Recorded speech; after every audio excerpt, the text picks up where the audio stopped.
بسم الله والصلاة والسلام على رسول الله. السلام عليكم، نتمنى تكونوا كامل بخير. وانتم تشوفوا في الفيديو تاع اليوم راح ندير معاكم سابلي رافاييلو، يجي بزاف هايل لعشاق نوع كوكو ولا جوز الهند. نحتاج فيه 125 غرام تاع زبده، زوز مغارف كبار تاع سكر كلاصي، مغرفه صغيره تاع لافاني، نحتاج زوز مغارف تاع نشا، مغرفه صغيره خميره كيميائيه، نص فنجان تاع الزيت، ونحتاج صفار بيضة والفارينة باش نلم بها. في ريسيبيون راح نحط الزبدة تكون بدرجة حرارة المطبخ، وراح نضيف معاها سكر كلاصي ولا فاني. سكر كلاصي راح نغربلو،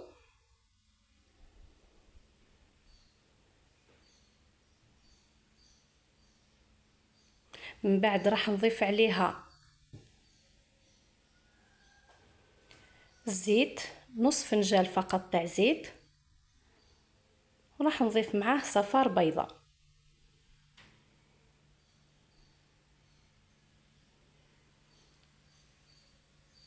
راح نزيد نضيف عليهم نشا ولا المايزينا، وراح نخلط كامل هاد المكونات، نخلطهم مع بعضاهم حتى نتحصل على كريمه. فضلا وليس امرا البنات، خلي بلي جام لا فيديو، وما تنساوش تدعموني بالاشتراك.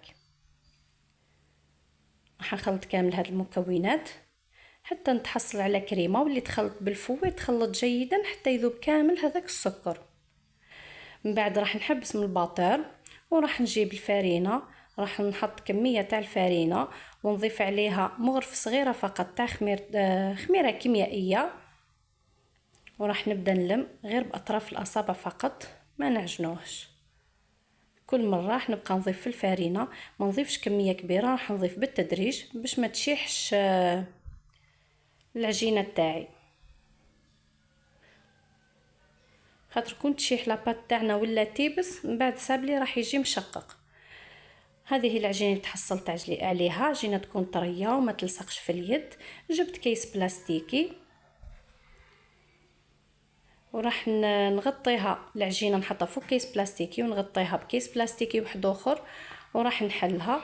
ما نديرلهاش الفارينه باش ما يتغيرش القوام تاع العجينه. نحلها بسمك ما يكونش رقيق بزاف وما يكونش خشين، خاطر فيها شويه تاع خميره، من بعد راح تزيد تعاود تطلع. من بعد جبت هذا الطابع اللي راح نطبع به،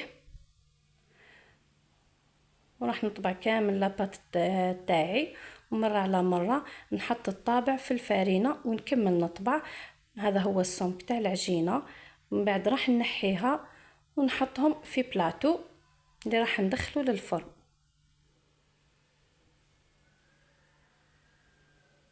نحي كامل الحبات نحطهم في بلاطو اللي راح ندخله للفرن.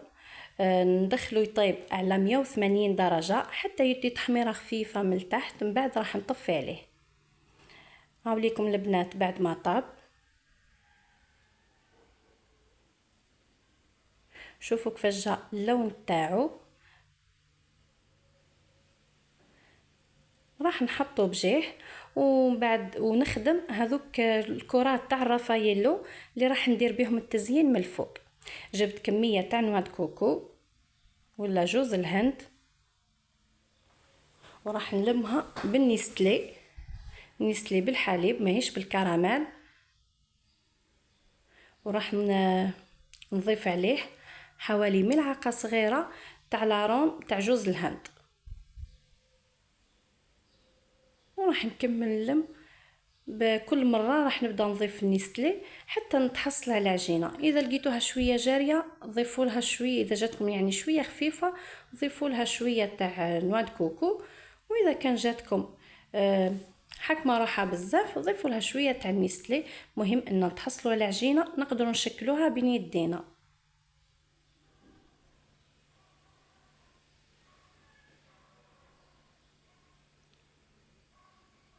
بهذه الطريقه راح نلم غير بيدي حتى نتحصل على عجينه نجم اني نلمها ونخدمها بيديا بكل سهوله. راح نهز كميه ونشكلها بهذه الطريقة كرة، وراح نحطها في نواه كوكو. يعني راح بعد ما نشكل هذيك الكرة راح نرمدها في نواه كوكو. هذا يجي ذوقهم بزاف هايل. راح نديرهم بهذا الشكل، كرات صغار فقط. كيت باش تعرفوا الحبه تاعكم اسكو تخرج على الحبه تاع الكاطو اللي درتوها ولا لا. حطوا حبه جربوها فوق الكاطو تاعكم وشوفوا اسكو تجي كبيره ولا صغيره، عينكم هي ميزانكم. كما نكورهم كامل نرمدهم في نواه كوكو.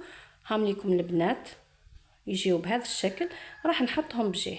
من بعد راح ندير كريمه الزبده اللي راح نقفل بها الحبه تاع السابلي. عندي فيها 125 غرام تاع زبده، ضفت معاها مغرف كبيره تاع نواه كوكو، وضفت معاها مغرف كبيره تاع سكر كلاسي.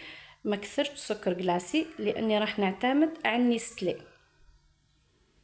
راح نخلطهم غير شويه. راح نضيف كميه فقط تاع لاروم تاع جوز الهند، راح تمد ذوق ورائحه بزاف هايلين.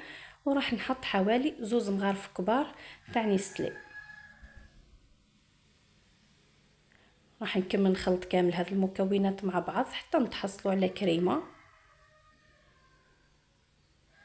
نخلطوهم جيدا مع بعضهم. من بعد جبت بوشا دوي وراح نحط فيها الكريمه تاعي.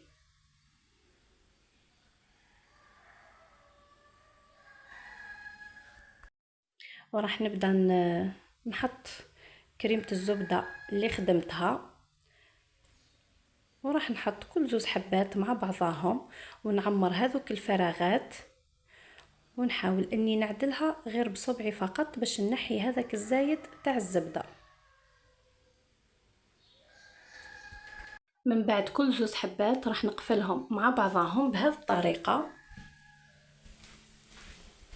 وراح نضيف كريمه الزبده في هذوك الفراغات. من بعد راح نعدلها غير بصبعي فقط، راح نحي هذاك الزايد تاع الزبده او تاع كريمه الزبده.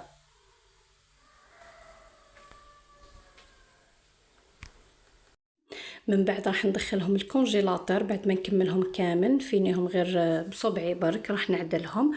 راح ندخلهم الكونجيلاتور مدة ساعة باش هذيك كريمة الزبدة تزيد تحكم روحها،